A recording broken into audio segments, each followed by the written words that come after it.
Was raised and grew up in Cedar. Went to Cedar City High School, RED, and grew up on Dewey Avenue, which I understand is now the drug street. So never know. I got my business degree here. I minored in computer science back when there was no computer science department. It was an offshoot of mathematics department. They had one PC course that they were just really developing back then. I learned COBOL and BASIC and Fortran rather than, oh boy, I'm dating myself terribly now. And I met my wife here too. She was from St. George. I married a Dixie Flyer, if you can believe that. And I have a great story about how I met her. We were both trumpet players. I thought I was going to be a music major before I went on my mission, and then I came to my senses and decided to go into business afterwards. But I still kept playing the trumpet. I came to the point where I realized that I had maybe 2 classes I needed to get a minor in music. So I double minored in computer science and music. And I'm glad I did, because my wife's a trumpet player. And the way I met her is January 3rd, I'm sitting in the band room early, and she comes, doesn't sit right down next to me, but a chair away. And then I look at her and said, "You have beautiful eyes. Hi, my name's Roger." It worked. She bought it. And we've raised 4 children, 3 of them boys. One of the things that I'm very proud of is that I haven't killed any of them yet.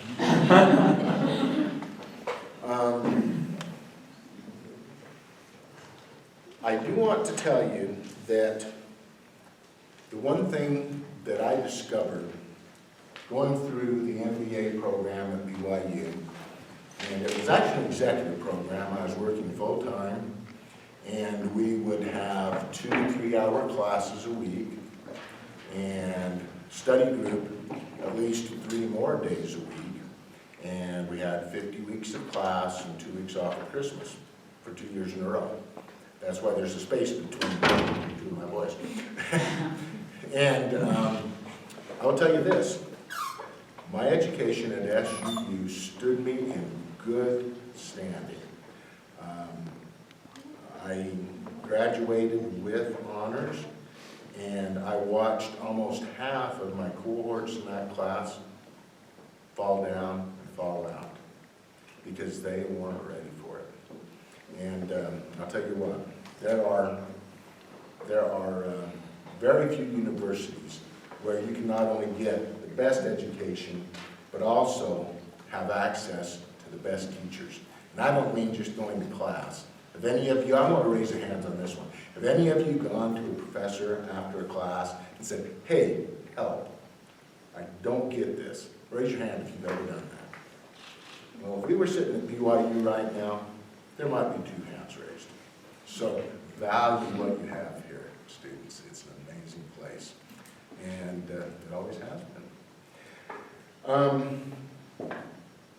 Most of my previous experience before I got into my current job in 2004 was with lending, and most of that was with what we call indirect lending, which is car dealers. It's basically when you go buy a car, you end up, unfortunately, in a little office with a guy that says, "Okay, how are you going to finance this? Do you want me to help you?" And then he can shop it around to different lenders to find the best rate. And in the meantime, he's selling you a whole bunch of products you probably don't need. Okay? That was the process that I was involved with. And it meant going to car dealers a lot. Now, has anybody here had anything to do with the car industry? Raise your hand if you have. Tell us, how are you related to the car industry? You get a piece of chocolate for that. Thanks for raising your hand.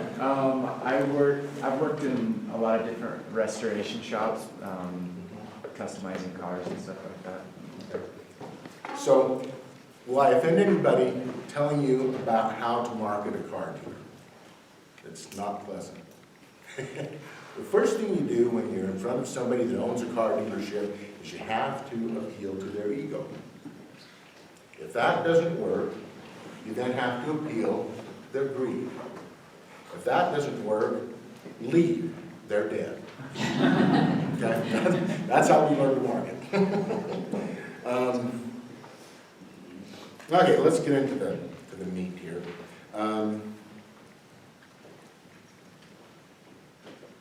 I pass out chocolate for these kind of things, okay? Somebody raise your hand and tell me what you think the average age is of a person when they finally become an entrepreneur. Yes? 24. 24. What do you think? 27. 27. Oh, almost. 35. 35. 28. 28. Whoa! I can't go that far. I'll get you. This is fun. I used to play football. There you go. You guys. Well, it's kind of a trick question, guys, because there is no age. Okay? You can be an entrepreneur when you're selling lemonade on your corner at 5 years old. You can be an entrepreneur when you're 60 years old, starting a venture. You can do it straight out of college. But what I'm here to tell you today is that's the wonderful thing about entrepreneurship. There's nothing that says you have to do this or that to be an entrepreneur. And I think our idea nowadays, because we hear about the Zuckerbergs that did something in college and he was worth $1 billion by the time he should have graduated, and of course he dropped out. And we see all these minted entrepreneurs walking out of college, and suddenly, a year later, they're worth millions. That isn't really how it works most of the time, guys. And so what I'm here today to do, hopefully, is to tell you my story about how I became an entrepreneur, and just give you some of the lessons that I learned along the way. And the nature of it is, some of these lessons might really resonate with you.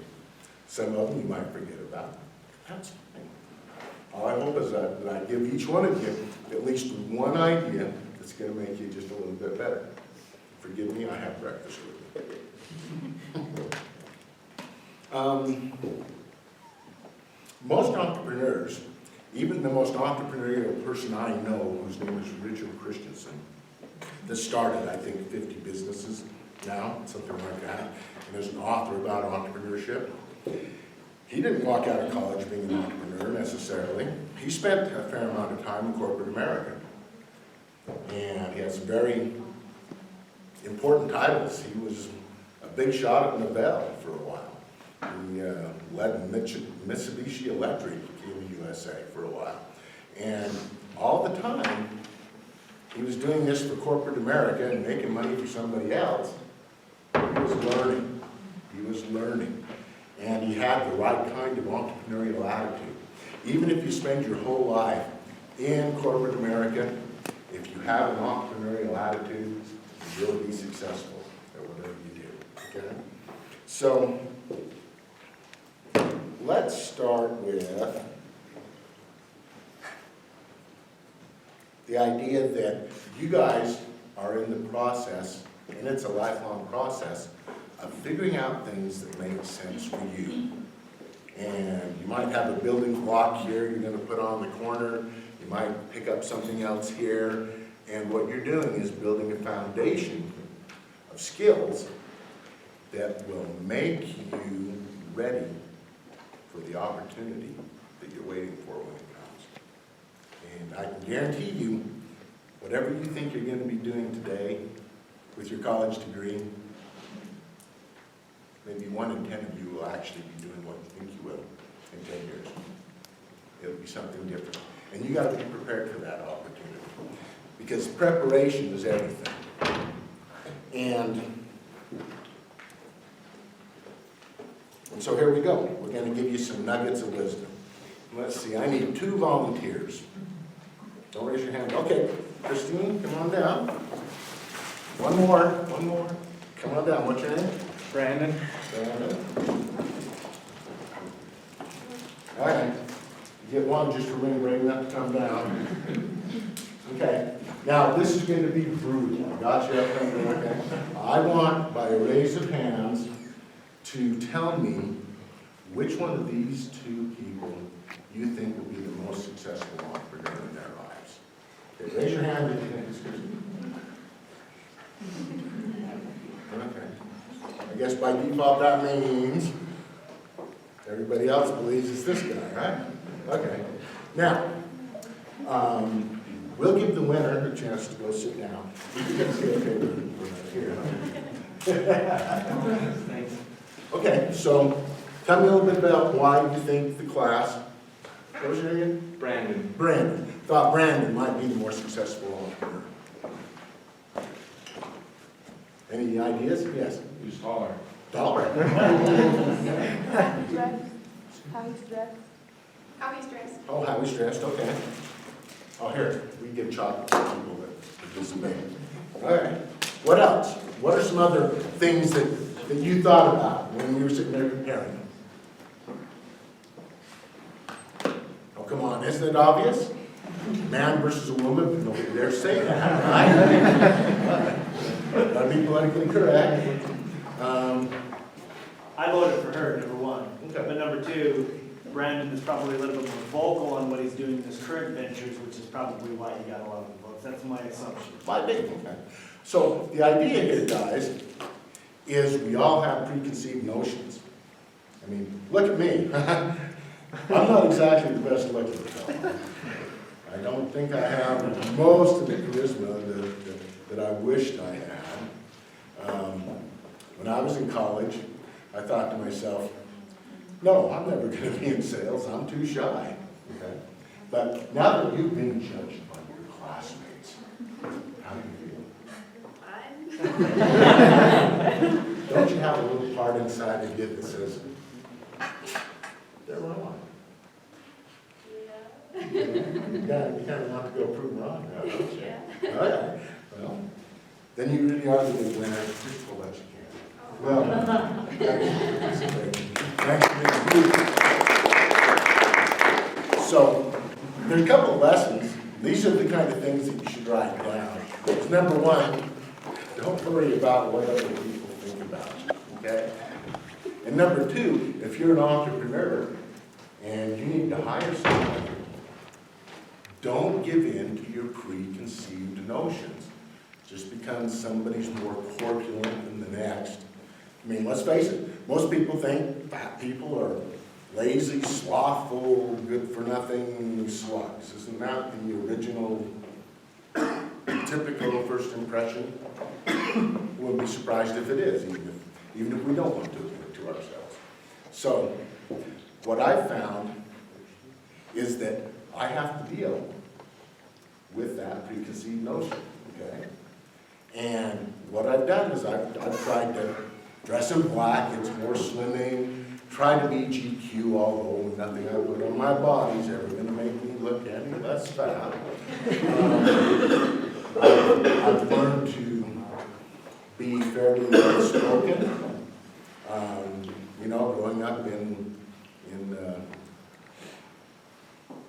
elementary and junior high especially, if you look a little bit different than the norm, you can get teased quite a bit. Yeah, I had a little bit of that. And so I've been prejudged quite a bit of my life. And so the secret here, and this is the one thing you should write down, is go ahead, have your first impression, but then realize that you might have some preconceptions about that. And always give that person, especially if you're trying to hire them or work with them, the benefit of the doubt until you can have a second impression. And if you're on my side of that equation, go ahead and do your best on your first impression, but then be prepared to surprise them with the second impression.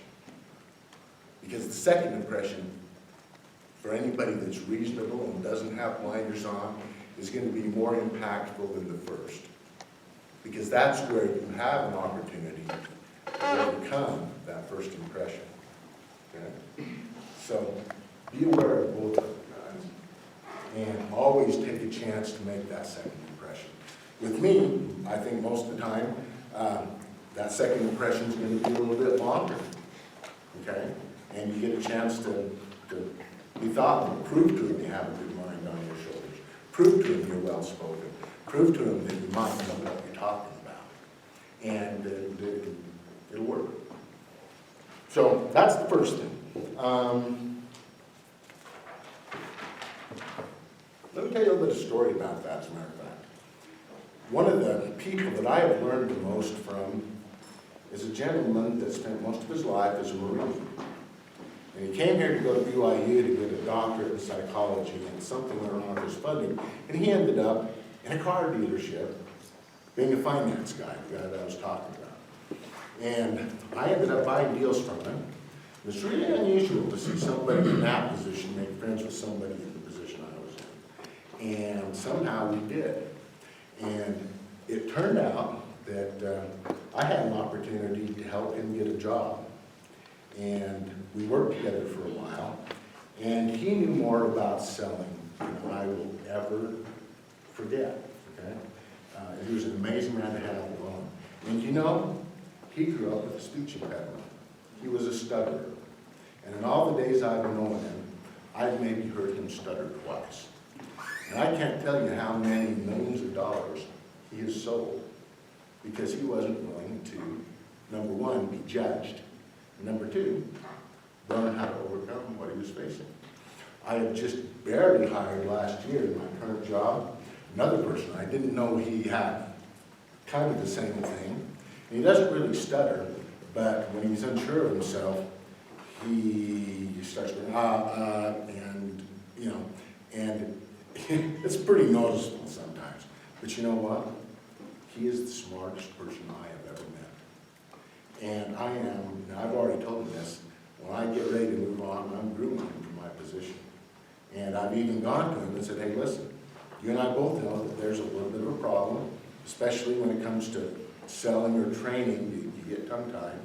And we talked about it, and sure enough, he admitted to having a speech impediment that he had been working on as a child. And I offered, I said, listen, I want you to be my replacement.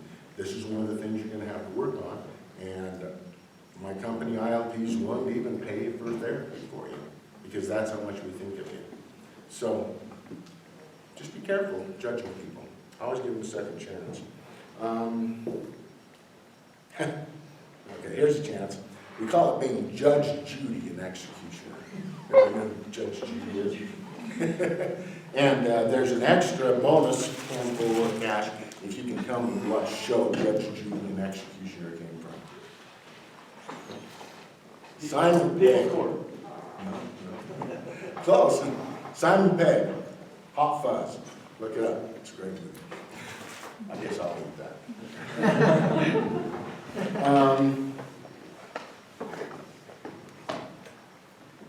Let's talk about being a salesman for a second, guys. How many of you here plan to go into sales? Raise your hands. Okay. Everybody that doesn't raise your hand now. You're in sales whether you think you are or not. And if you haven't come to that realization, I'm here to hit you upside of the head with a 2x4. Okay? Because you are in sales. Anybody here plan to become a dentist or an orthodontist or a psychologist? Okay? Okay. Why are you doing that? Because I want to.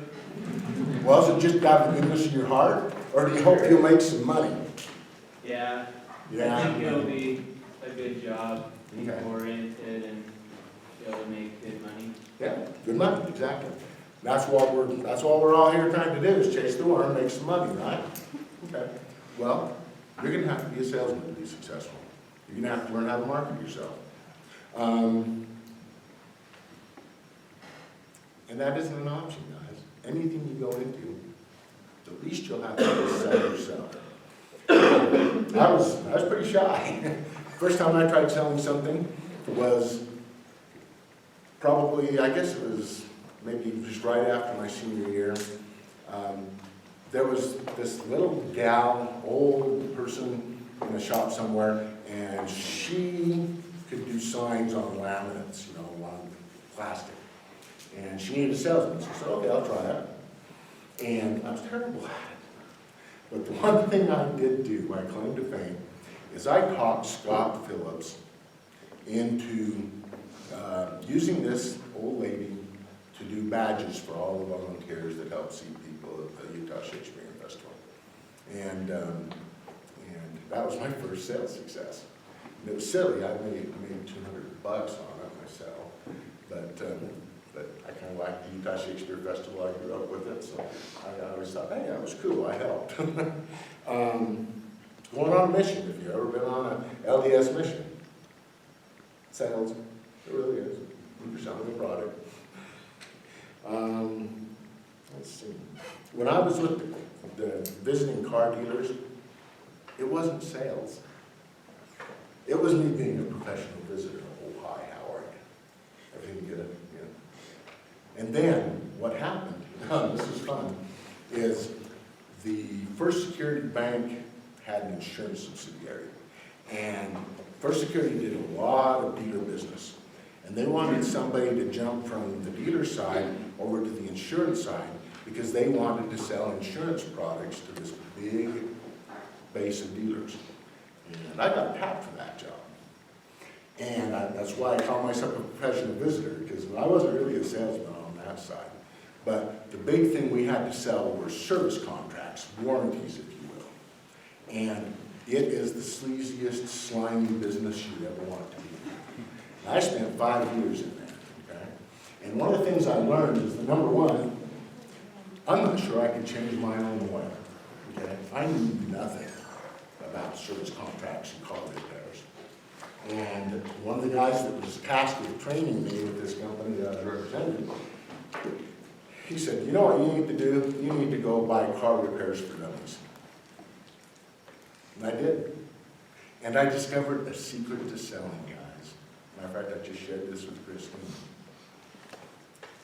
If you prepare, if you know your product or your service backwards and forwards, and you sleep with it, and you do it every day, you will take the biggest impediment out of selling in your life that you have, and that's fear. And a wonderful thing happens when you get rid of that fear. You can start concentrating on the person that needs your help rather than on yourself. And then you can say, okay, well, you obviously have a need. Let's see if I can help you with that. And voila. If you can help them with that, you got a sale. So that's one of the things you need to write down. It takes a bit of time. You might end up standing in front of the mirror practicing your pitch. You might spend a lot of time learning a product or a service backwards and forwards. But I guarantee you, if you don't think you're a salesman, start there. And everything else will come when it's supposed to. So just be aware, that's another nugget of wisdom, I hope. And what we're talking about learning, let me tell you a little bit of a story. When I moved from banking for a little while, they were consolidating and they asked me to go to Roosevelt and collect from our brethren on the reservation, which was really an interesting experience I'm going to sell. I ended up saying, nah, I don't want to do this for the rest of my life. And I went with the Joe Cannon Geneva Steel startup as an accounting supervisor. And one of the great things that they did for the time I was there is they offered to pay 100% of our education. And I got to a point one time where I had both the accounting department and the systems department both offered me a job at the same time. And I had to make a decision. Did I want to go down the technical route or did I want to go down the accounting route? And I was really torn. I didn't know what to do. I finally looked at the programmer that worked with me and said to myself, you know, this guy's day is putting out fires. He doesn't really create anything. He just deals with other people's problems. I said, that really doesn't sound what I want to do. So I decided to take the accounting job. And then I felt so guilty about it that I said, well, if I'm going to do this, I better make sure I'm ready for the rest of my life. And that's when I went and got my MBA. And once again, it was a hard thing, but I took advantage of the learning when I have the opportunity. And the thing about learning is, you're gonna have lots of opportunities when you get out in the workforce to increase your skills. So, I suspect that even though it's a pain and you feel like physically becoming sick, if you open another textbook, swallow it, go do it. It's worth it, every time. One of the fun things that I did as part of my MBA is this gentleman I mentioned before, Rich Christensen, is the serial entrepreneur, the really interesting guy. His light burns very bright. I'm afraid I'm a little bit dimmer. But him and I were in a study group together for that whole time. And we looked at each other about 3/4 of the way through the experience and said, I am so sick of sitting here listening to these professors. What in the world are we doing here, you know? Are we going to be able to make it through here? And we looked at each other and said, you know what, we have to get out and do something.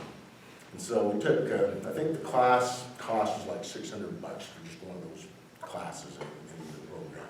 And so I took $600 and he took $600, and we threw it in a checking account together and put together a plan. We had no idea what we were going to do.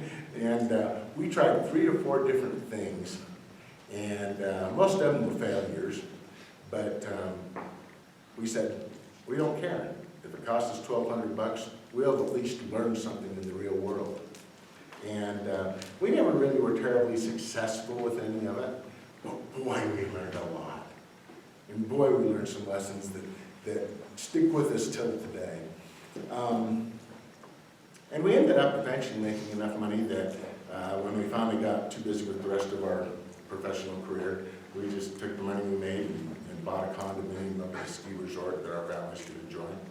And it only took me about 10 years to discover that that condo cost me $5,000 a year, and I could be spending it at a 5-star resort for a week rather than spending a week down there, so I can get out of it. But, you know, those kind of things is what an entrepreneur does. They're looking for ways to learn. And here's the next thing that I want you to write down, is if you truly want to be a successful entrepreneur, you have to force yourself to be a generalist. You have to learn about HR. You have to learn enough about accounting to get by and understand what you're looking at. You have to be able to learn marketing. You have to be able to learn product development, design, sales,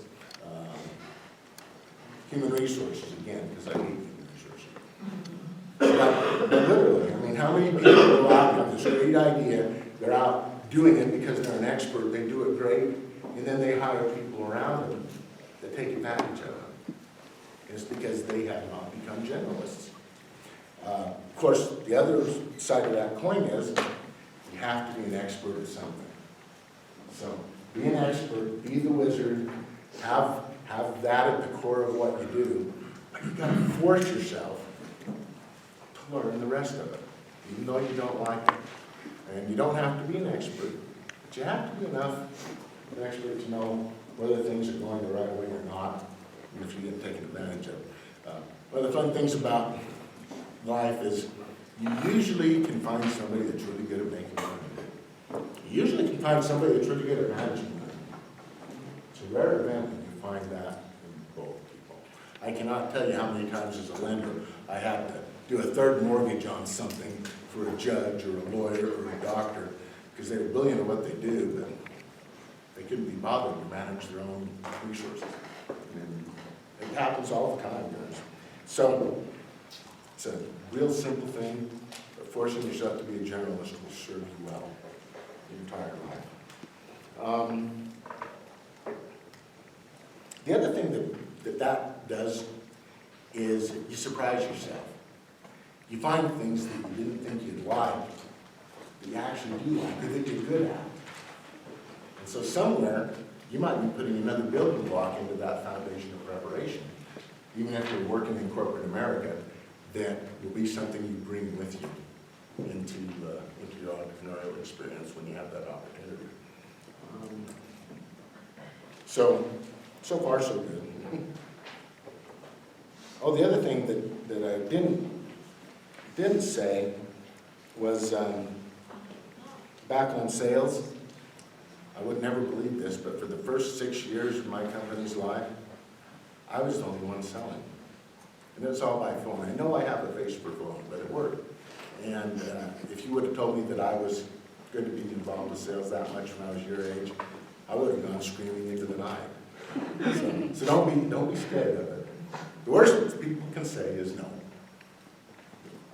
And they're doing you a favor, right, Christine?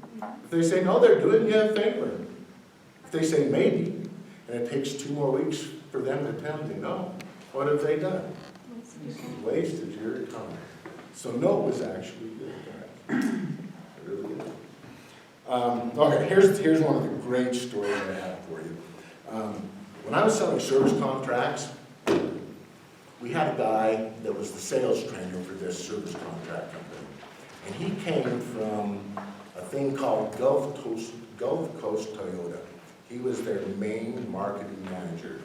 Gulf Coast Toyota had a series of Toyota dealerships all across the Gulf Coast and East Coast. I bet they had 40 dealerships. Okay? And this guy was in charge of teaching every last one of those people how to sell. And we had him out, and he was the guest speaker at a training thing for finance people in the dealership. And the first thing he did is he says, Roger, give me a $20 bill. Anybody know Car Talk here? Ray and Tom Magliozzi, you heard them on the radio? Okay, the car guys, the funny guys. And this is where he got it from. They call it Stump the Chump. So I gave him this $20 bill. He licked it, stuck it on his forehead. And then he proceeded to tell probably about a dozen, he was better at sticking it apparently, a dozen of these professional finance guys that already were really good at selling. He said, if you can come up with an objection why you don't want to buy a service contract, and I can't ever overcome that objection, you can have this $20 bill. Thanks, Joe, he's taking my money, I loved it. And I watched him for 20 minutes take any and every objection to a service contract and say, well, but have you considered? And I'll tell you what, he put that $20 in his pocket. He stole it from me. He put that $20 in his pocket, and the people that were in that thing, they had their jaws on the desk when it was all done. And you know why he could do that? Well, he was charismatic. He's pretty good. But when it's all said and done, he knew his product. He had spent a lot of time thinking about how to sell that product. And so that's just one of the funny stories. But don't be afraid of selling, guys. Don't be afraid of it. You're doing it whether you think you are or not. How are we doing on time? 10 minutes. Okay, we'll get through this pretty quick. All right, let's get rid of some of this stuff. Raise me a hand. Tell me if you can come up with one of the most important principles for being a successful entrepreneur. Just shout it out, and I'll throw you stuff. Being honest. Being honest, that's a good one. Communication. Communication is important. Integrity. Integrity. What else? Drive. Drive. That's a good one. Oh, sorry, yeah, I know one. What else is important? Thinking of how you can help other people to realize what their needs. Actions filling a need. That's a good one. Thank you. I can use that. What else? What do you think is most important? Being a risk taker. Got to be a risk taker. That's true. There's plenty of risk involved. Huh? Being a networker, A networker. Yeah. That's what you said. building Well, yeah, connections and that's what it's relationships. important. Matter of fact, that's actually one of the ones I'm looking for. Here.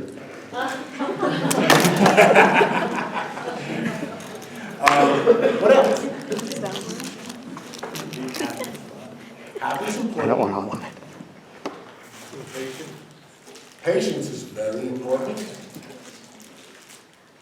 What else? Say vision and persistence or perseverance. Those are all good. I'll give you 2 for that. There's one other one that I'm wondering if anybody has figured out. Vision. Having good vision. All right, vision's good. It's important. Sorry. Gotta get that done. Yes. You don't have to throw candy to me again, I'm just trying Got to it. figure out the answer. Is it like being a leader, being able to lead the team towards your vision? All very important. All very important to help you be a good entrepreneur. Let me back up. instead of playing 20 questions, let me expand on 2 of those. And it's not what you think it is, guys. The secret to wealth, the secret to being an entrepreneur that's going to be successful, there's 2 really big things. First one Noah actually brought up, networking. I like to call that human capital. Okay?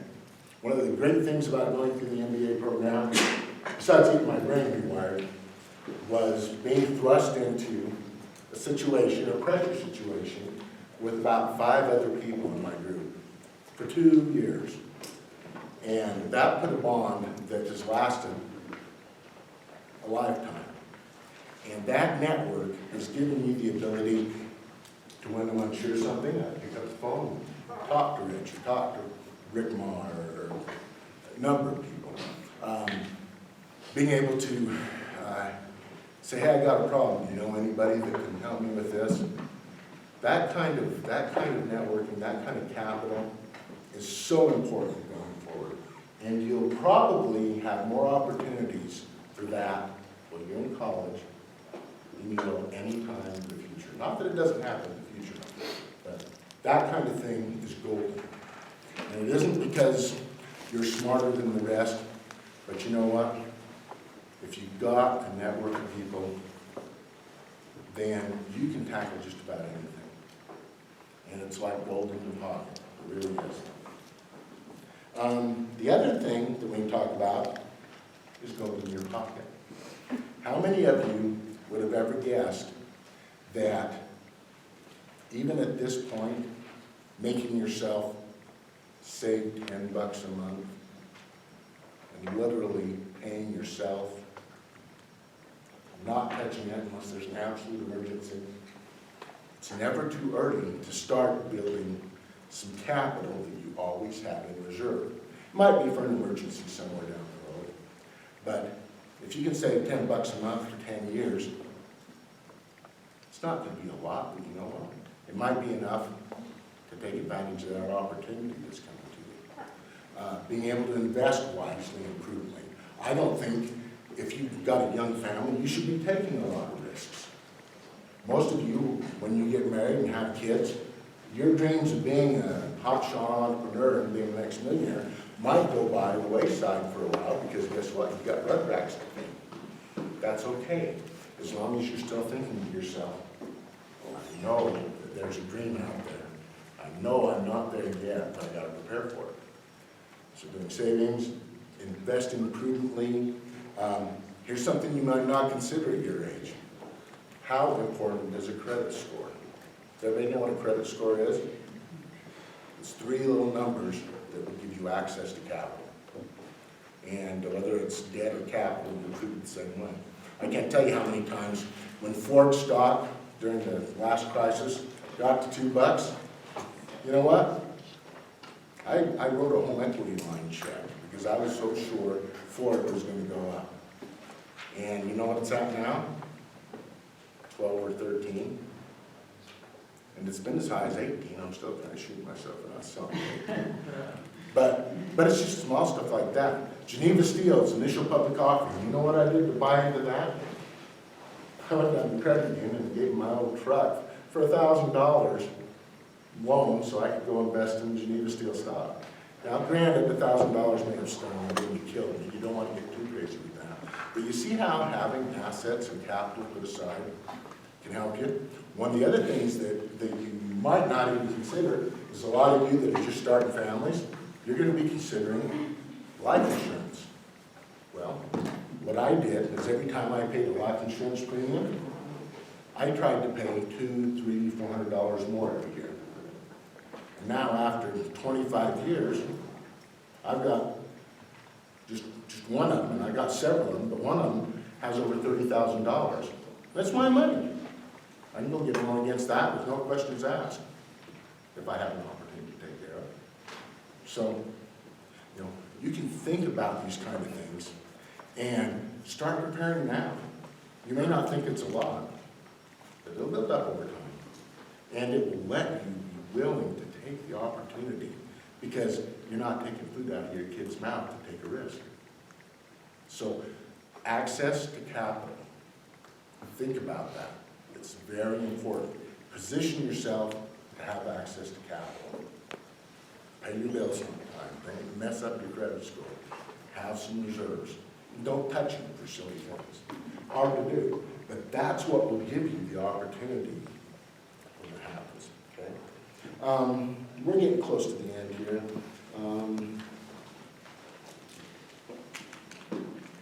One or two other things real quickly. I found that when you have a vision and a strategy and a dream, you gotta be passionate about it.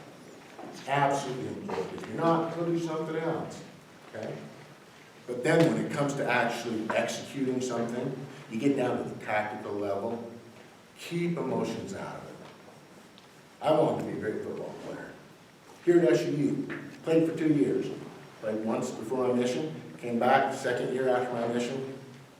I changed a little bit. And I finally had a coach said, you know what, Roger, you might have better things to do than play football. Kind of hurt me a little bit, but he was right. And I'll tell you what, the minute I decided that I had a better direction to go is when things started happening for me. Kind of works that way. So be, decisions that are tactical, just do them. Don't be emotional about it. And don't regret them if you made the wrong decision. You get real emotional when you screw up, right? No, it doesn't matter. Guys, just go fix it. Especially when you're dealing with people. Emotions just get in the way. So, write that one down. The other thing that I've learned that is just kind of a weird little sideline is your econ teachers might tell you this, and it's true, but trust is so important in our economy. You trust that that dollar bill is going to be worth a buck, right? It's just paper. Okay? If you don't have trust, nothing ever happens. You cannot sell something if somebody doesn't trust you. You cannot make money if nobody trusts you. And then the flip side of that is, guess what? We're all going to be untrustworthy if we're going to make a profit. A profit only exists when one side has more information about the transaction than the other. And guess what? That's okay. Don't worry about it. But realize that everybody's got to make a profit. If you're willing to drive somebody down to the bone where they're not going to make a profit, my guess is in the long run, you messed yourself up too. Because there goes a relationship that you might need down. Last two things, real quickly, is, and this is going to be weird, forgive me, you can come down and get chocolate because this is weird, but you have to have faith, guys. One of the things that I can tell you is that everything that I went through before I started with this company, became an owner of it, I can turn around and look backwards and tell you the people in my life that were placed in my path that gave me the right thing at the right time. And the jobs that I had prepared me for everything that I need now with this entrepreneurial activity. And it was 44, my age was 44, before I became an entrepreneur, before I started making money for myself rather than for somebody else. And that's okay. That's okay. But believe that you're part of something bigger. There's a pathway for you. And all you have to do is prepare.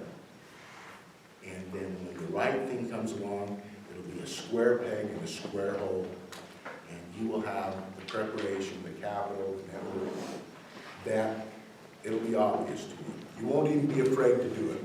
It'll be obvious to you. So prepare. Have a dream.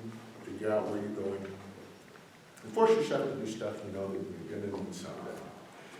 Last thing is I hope you all understand that being part of something bigger is where the joy in life comes in. And I want to see you guys back here in 30 years doing what I'm doing now. Okay? Thank you so much. Let's open it up for questions if you have any.